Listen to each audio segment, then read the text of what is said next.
Buenas noches, queridos amigos. Gracias por estar en sintonía en una entrega más de su programa Debates y Realidades, un proyecto de la Red Humanista por Latinoamérica. En el día de hoy vamos a tener como entrevista central a la doctora Mariana Gómez del Campo. Con ella vamos a hablar sobre el tema de los cambios globales a partir del COVID-19 y el nuevo orden mundial. Mariana es secretaria de Relaciones Internacionales del PAN en México, vicepresidenta de la OTCA y también vicepresidenta de la Internacional Demócrata de Centro. Con ella vamos a conversar sobre diversos temas en general. Bienvenida. ¿Cómo estás, Mariana? Gracias, Euclides. Encantada de poder platicar contigo y con todos los que nos están viendo en este momento. Gracias, Mariana, por aceptar nuestra invitación. Y me gustaría iniciar la entrevista tocando el tema geopolítico que vive el mundo y las grandes turbulencias sociales y económicas en desarrollo justamente fruto por esta pandemia del COVID-19. En ese sentido, Mariana, ¿consideras tú que podría estar en peligro la globalización tal cual la conocemos? Bueno, yo creo que de entrada esta pandemia nos toma a todos por sorpresa como comunidad internacional. La verdad, considero, Euclides, que ningún país parece haber tomado medidas al respecto, a pesar de que había ya algunos mensajes de que podía venir una pandemia de este tipo. El COVID-19 llega en un momento complejo. Recordemos que Estados Unidos y China pues están en medio de una guerra comercial que avivan las decisiones de Donald Trump, y este enfrentamiento pues es más de naturaleza geoeconómica y evidentemente va a tener muchas repercusiones después de la pandemia. Por ejemplo, por un lado, ¿qué estaría yo visualizando en estos momentos post pandemia? El reforzamiento de la presencia de China en América Latina, que se ha convertido en estos momentos en aliado de muchos países. ¿Por qué? Porque les ha ayudado de alguna manera a combatir la pandemia. También en estos días se va a celebrar la sesión anual de la Asamblea Nacional Popular, o sea, el Parlamento chino, y por primera vez desde hace 30 años el Estado chino no fijó una sola meta de crecimiento por la incertidumbre económica que está provocando el coronavirus. Esto es realmente lo que está ocurriendo. Claro que debe inquietarnos a todos, porque sí se corre riesgo, como decías tú en la pregunta, se está en peligro la globalización, pues de alguna manera, porque vivimos en un mundo globalizado y esa es la realidad. Y también, por otro lado, tenemos el debilitamiento de la economía de Estados Unidos. El aumento del desempleo está en un 14.7%. Estos no son datos que nos estemos inventando desde México, son datos de Washington Post. Es una cifra alarmante. 43 de los 50 estados de la Unión Americana han alcanzado las peores cifras de desempleo en los últimos 40 años. Y esa debilidad, estoy segura, Euclides, que la van a aprovechar los chinos.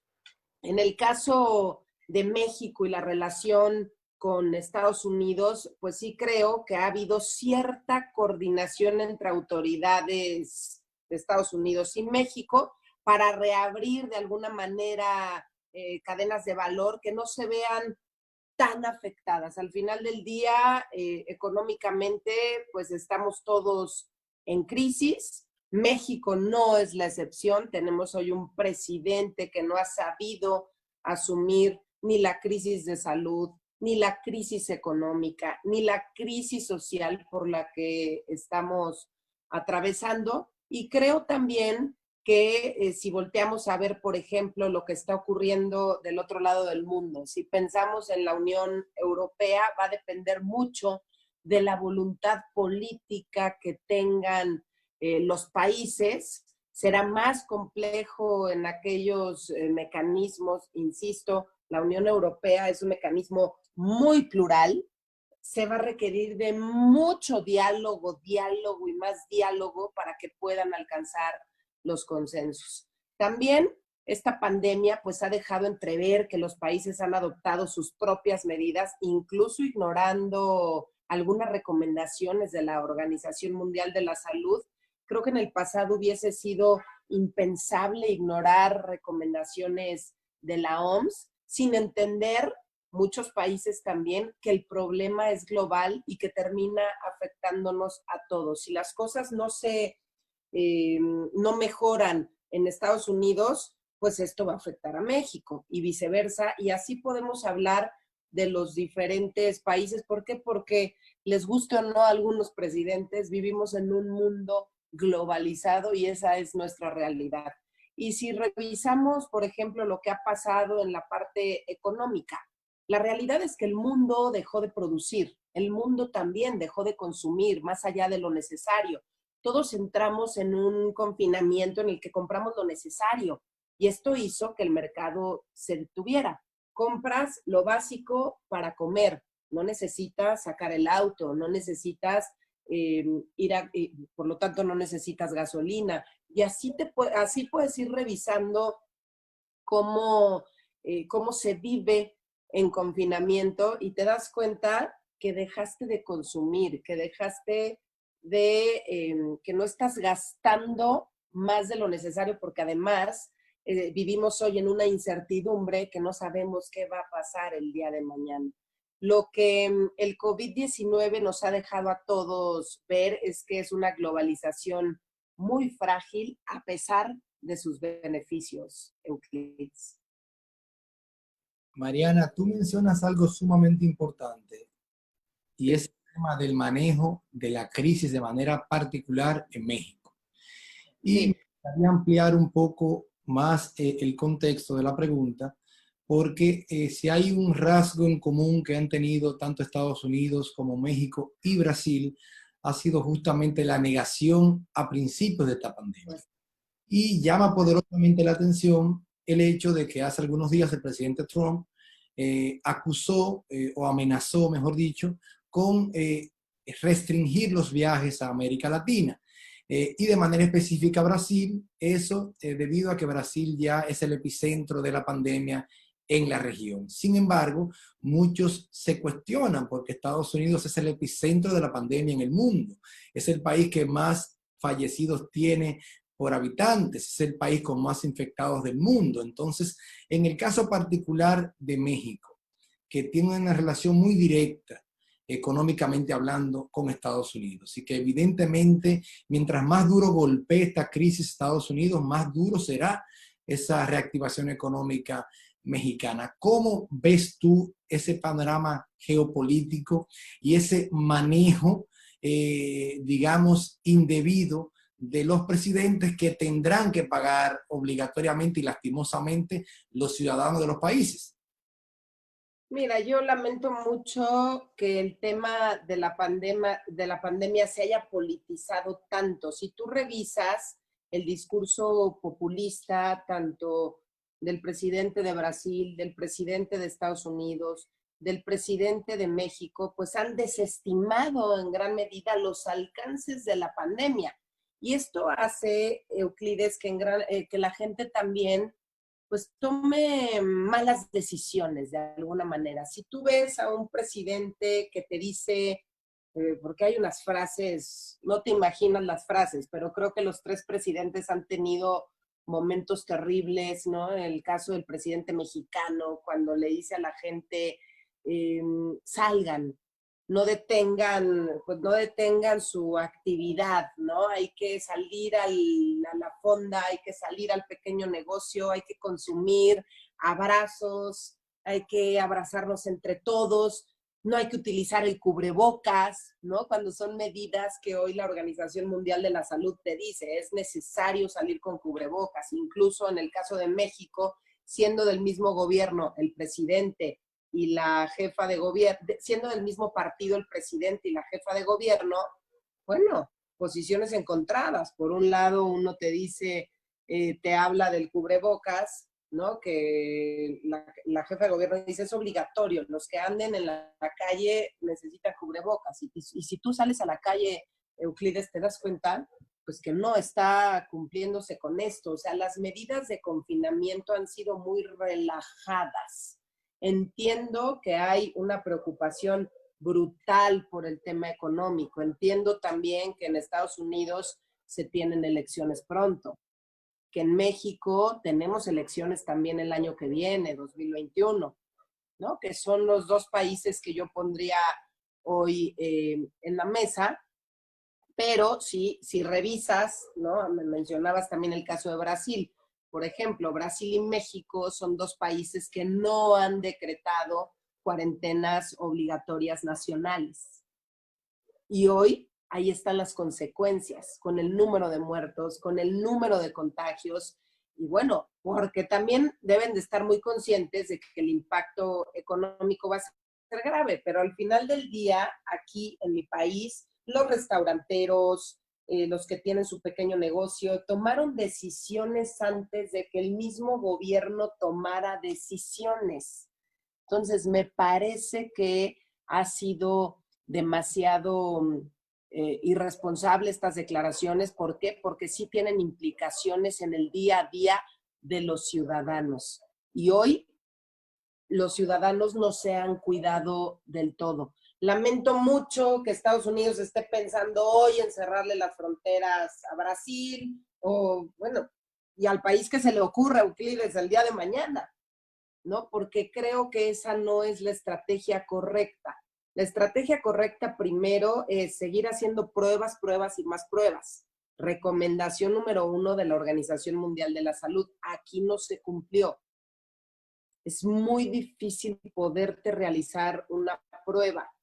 Prueba que tú vas si yo voy hoy a un hospital privado, bueno, esa prueba se envía a Estados Unidos y después la regresan, o sea, es todo un show. ¿De verdad es necesario que estemos llegando hasta allá?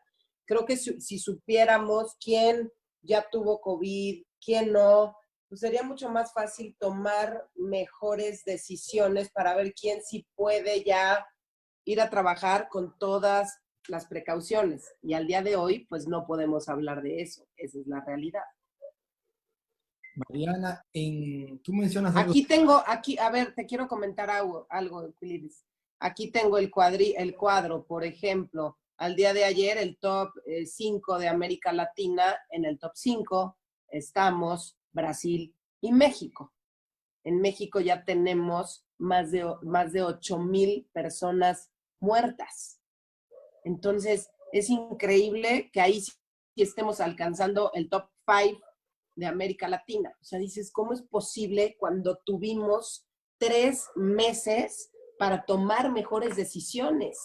¿No? Si te comparas con lo que ocurrió con China, dices, México tuvo 3 meses para planear las cosas correctamente y tristemente, pues no se hizo. Justamente ayer, Mariano, ustedes registraron de manera oficial el número de mayor personas fallecidas con 501 personas fallecidas. 500 personas, exactamente. Lo que evidencia que está en aumento y se está agravando esta crisis sanitaria. Tú señalas algo sumamente importante que tiene que ver con la cooperación y que tiene que ver con la necesaria integración como elementos, ejes fundamentales para lograr avanzar como región, como economías, como todo, porque estamos directamente vinculados. Sin embargo, Mariana, esta crisis ha promovido el surgimiento de nuevos nacionalismos y se ve claramente en aspectos que tú señalas, como Estados Unidos, el presidente Trump, quita el apoyo a la OMS, como sin embargo Alemania aumenta el apoyo, como países como Argentina también.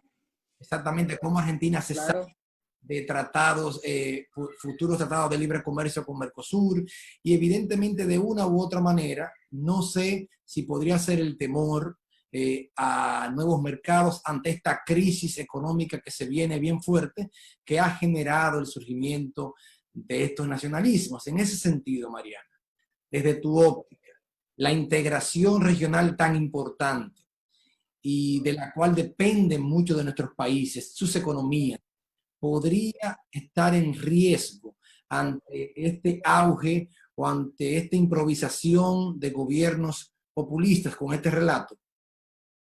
Primero, yo creo que apostarle al nacionalismo es hasta cierto punto entendible cuando estamos enfrentando una pandemia sin precedentes que llega del exterior a territorio nacional. Es una especie de mecanismo de defensa de la sociedad, ¿no? Era algo que no esperábamos. El problema, Euclides, es cuando los nacionalismos se desbordan y entran en el terreno de la discriminación, que eso ha estado ocurriendo. Ha dado pie el COVID-19 a actos de agresión contra personas, por ejemplo, con rasgos orientales, lo cual es inaceptable. Y creo que para problemas comunes no hay otro camino que buscar soluciones conjuntas. Hoy estamos en el siglo XXI y el gobierno que pretenda aislarse del resto del mundo está equivocándose en el camino. Para la contención de la pandemia ha sido necesaria la cooperación internacional, particularmente en los países en vías de desarrollo. Y si nosotros esperamos como país superar la pandemia, esperamos también superar esta crisis económica, pues va a ser vital el impulso de políticas públicas ad hoc para ello. La innovación privada también, apostarle a la integración regional. Así es que creo que lo que tenemos que hacer en los próximos meses es enfocarnos en fortalecer las instituciones multilaterales siguiendo los objetivos de la Agenda 2030 de las Naciones Unidas. Yo espero que así lo pueda visualizar, pues no nada más el gobierno de México, sino todos. Hoy la Unión Europea, por ejemplo, ha decidido reorientar los programas de cooperación técnica y financiera con América Latina y el Caribe. Y tengo aquí un dato, se está invirtiendo un total de 918 millones de euros como parte de esta respuesta global en apoyo a los esfuerzos de países socios por atajar el COVID-19. Claro que quisiéramos que hubiese mucho más recurso, pero también creo que la Unión Europea, porque había algunas quejas, ¿no? Muchos decían, pudimos leer a muchos columnistas decir, bueno, es que se le está dando poco recurso a América Latina. Yo lamento mucho porque también deben de estar echando ojo, pues qué gobiernos están siendo populistas y cuáles no, ¿no? Cuáles están malgastando el dinero. Por ejemplo, en México, si tenemos cierto recurso, el gobierno, bueno, pues decidió no detener obras que no sirven para nada, en donde estamos hablando de miles de millones de pesos, prefirió seguir con obras que no nos van a servir a nadie, más que a los que seguramente están haciendo negocio detrás de estas obras, y en lugar de invertirlo para la crisis de salud, e invertirlo también para apoyar a los ciudadanos, a la gente que hoy no tiene ni qué comer. Y muchos están perdiendo el empleo. Hay un desempleo brutal en mi país. Me queda claro que en muchos otros también, pero aquí podríamos estar mejor. Si se hubiesen tomado las precauciones adecuadas, podríamos estar mejor. Si se hubiese apoyado a los empresarios, que el gobierno ha tratado de ver a los empresarios como el mismísimo demonio, cuando son los que te generan 8 de cada 10 empleos en México. Dices, ¿cómo no le vas a dar a un empresario los incentivos necesarios para qué? Para que no despidan a la gente o para que no quiebre su negocio. ¿Por qué? Porque al final del día no tienen cómo pagar y esa es la realidad por la que estamos atravesando. Mariana, hay quienes hablan a raíz de todo esto que ha ocurrido, del manejo adecuado o no de los gobernantes ante la crisis de un nuevo orden mundial. Y lo dicen porque justamente como tú señalas, en México tendrán elecciones en el 2021. En Estados Unidos están inmersos en un proceso electoral en noviembre y en otros países de la región por igual. Entonces, muchos ciudadanos están muy atentos al manejo que dan los gobernantes porque tiene una peculiaridad.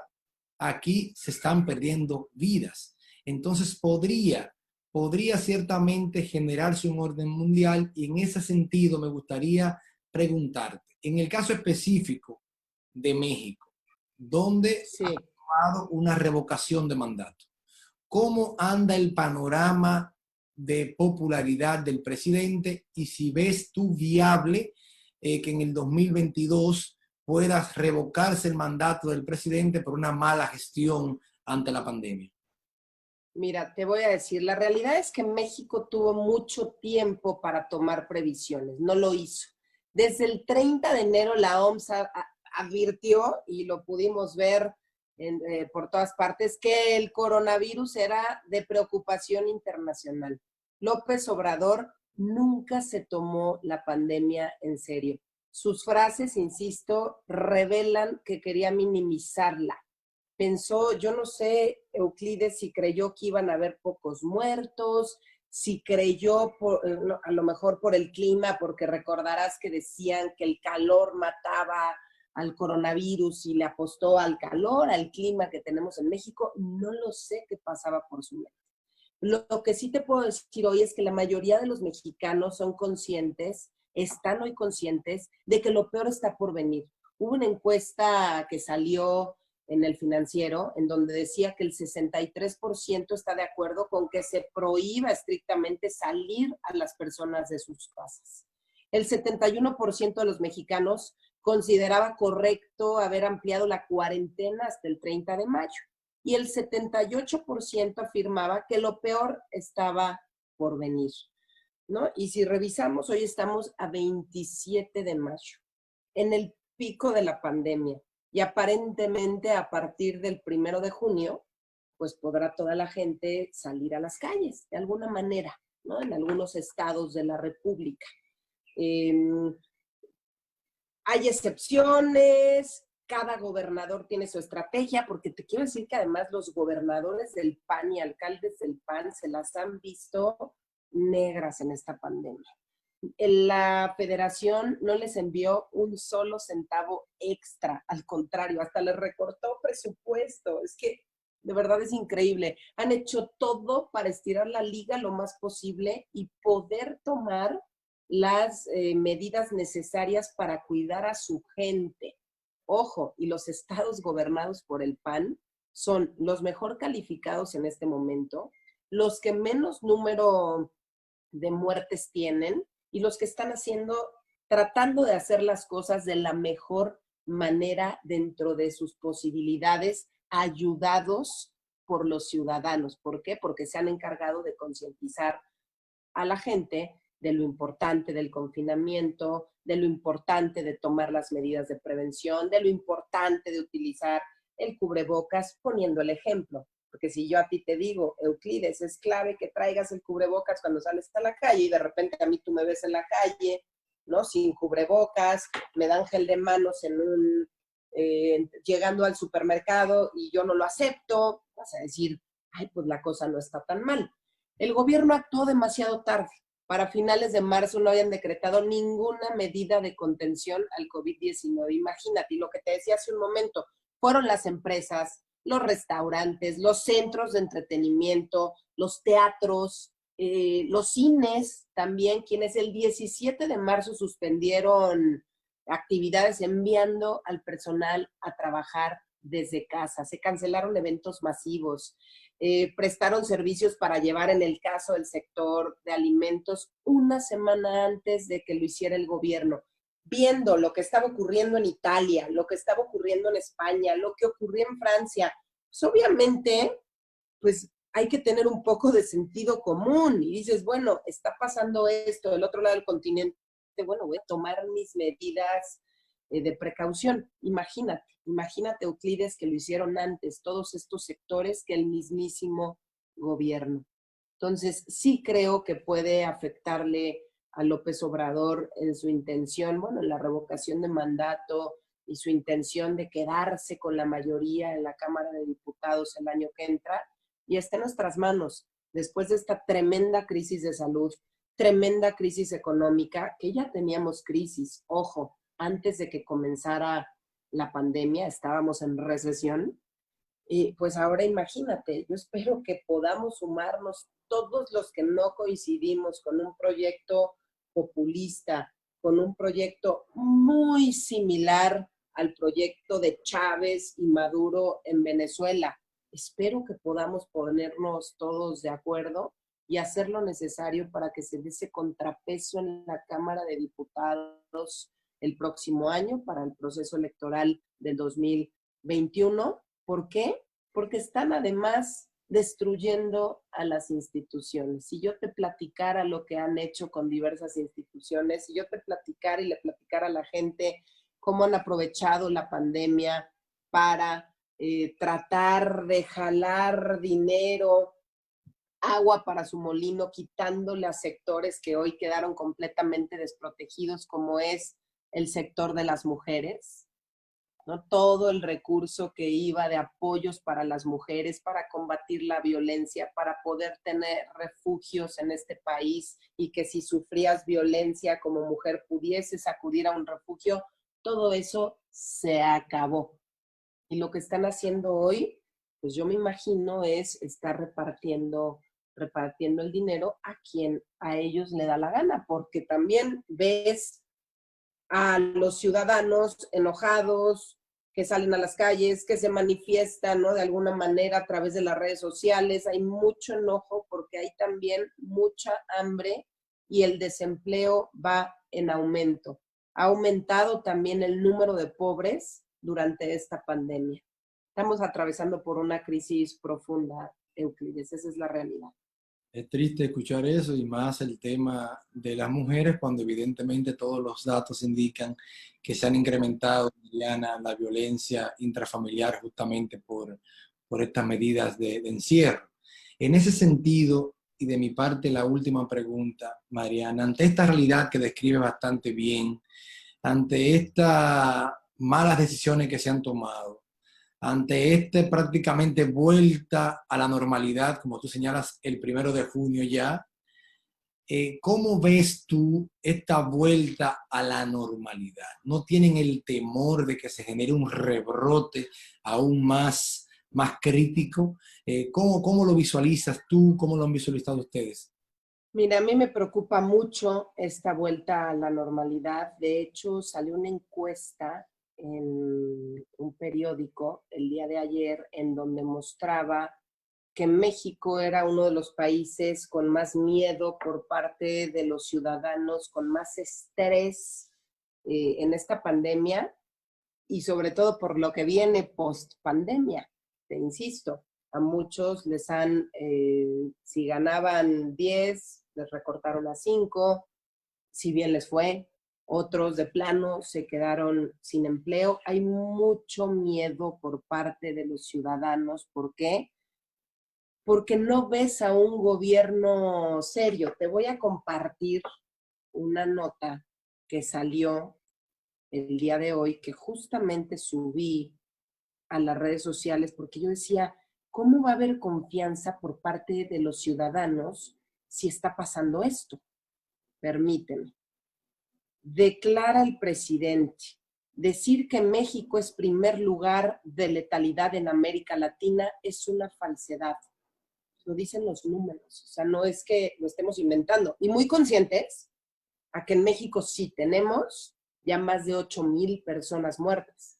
Pero claro que no les creemos, porque no se han hecho pruebas, porque sabemos que muchos de los muertos que no están en este conteo murieron por una neumonía típica. Estamos conscientes de que el gobierno nos está mintiendo, está ocultando los números. Incluso hubo notas internacionales que cruzaron el número de defunciones, o sea, que se metieron a investigar a México, cruzaron el número de defunciones, comparándolas con los meses anteriores, y se dice que a lo mejor el número de muertos es 3 veces mayor. Entonces, yo no quiero ni imaginar cuál es la realidad, pero es terrible que el gobierno te mienta, que el gobierno no haya hecho caso a las recomendaciones de la OMS. Insisto, la OMS fue clarísima, requerimos de pruebas, pruebas y más pruebas y aislamiento. Y ninguna de las dos se cumplió, ni el presidente lo cumplió. Entonces López Obrador lo niega y el que lo acepta es el encargado de atender el tema de la salud, que no es el secretario, es el segundo a bordo. Aquí pasan cosas muy raras, Euclides. Y dice él, estamos sobreestimando la letalidad en México, cosa de lo que estamos conscientes. O sea, acepta que México es el primer lugar en letalidad en América Latina. El presidente dice, es falso. O sea, dices, ¿cómo va a ser que la gente confíe, ¿no?, en un gobierno, pues que a todas luces te está diciendo mentiras? Entonces, yo no sé qué vaya a pasar cuando todos estemos en las calles. No sé si vaya la gente a obedecer el hacer uso del cubrebocas, el tratar de guardar distancia, el no acudir a eventos en los que hay aglomeraciones, el tema del metro, del sistema de transporte colectivo metro y el transporte público en general. Al día de hoy, Euclides, los ves abarrotados. Yo me temo que pudiesen ser miles y miles más de muertos si el gobierno no recapacita y destina recursos específicos para esta crisis de salud y esta crisis económica. Claro que nosotros desde Acción Nacional tenemos muy, muy claro que la gente necesita comer, que la gente requiere de un empleo, que la gente que hoy tiene que salir y hacer uso del transporte público es porque tiene que ir a su trabajo, porque tiene que llevar de comer a la casa, dinero. Todo eso me queda claro, pero ahí es cuando te da coraje y dices, si el gobierno tenía para darle ciertos apoyos, ¿por qué no lo hizo? Y así el número de contagios hubiese sido menor y el número de muertos sobre todo. Estamos hablando de vidas, de personas que no han sido atendidas correctamente, de personas que no han tenido acceso a un respirador o a una cama. Eso es lo que está pasando en México. Entonces, creo que el regreso a la nueva normalidad, pues nunca será igual. Nunca será igual. Después de esta pandemia, que además no sabemos para cuándo esté la cura, no sabemos, no tenemos información de cuándo podamos estar verdaderamente en una normalidad. Yo lo veo muy complicado, creo que todo cambió. Los latinos que somos muy apapachadores, el abrazo, el beso, la fiesta, o nos cuidamos y cuidamos a nuestros adultos mayores y cuidamos a la gente que queremos, porque el gobierno no los va a cuidar. Entonces hay que empezar por uno mismo, por poner el ejemplo. Bueno, Mariana, ha sido para nosotros un placer conversar contigo sobre los cambios globales a partir del COVID-19 y el nuevo orden mundial. Te agradecemos por destinar este tiempo para nosotros y esperamos poder estar en sintonía una vez más ya cuando todo, ojalá así sea, esté en orden en México y podamos ver resurgir nuestras economías y evidentemente que no se pierdan más vidas. Así sea y un abrazo hasta tu tierra también. Muchas gracias, Mariana. Gracias.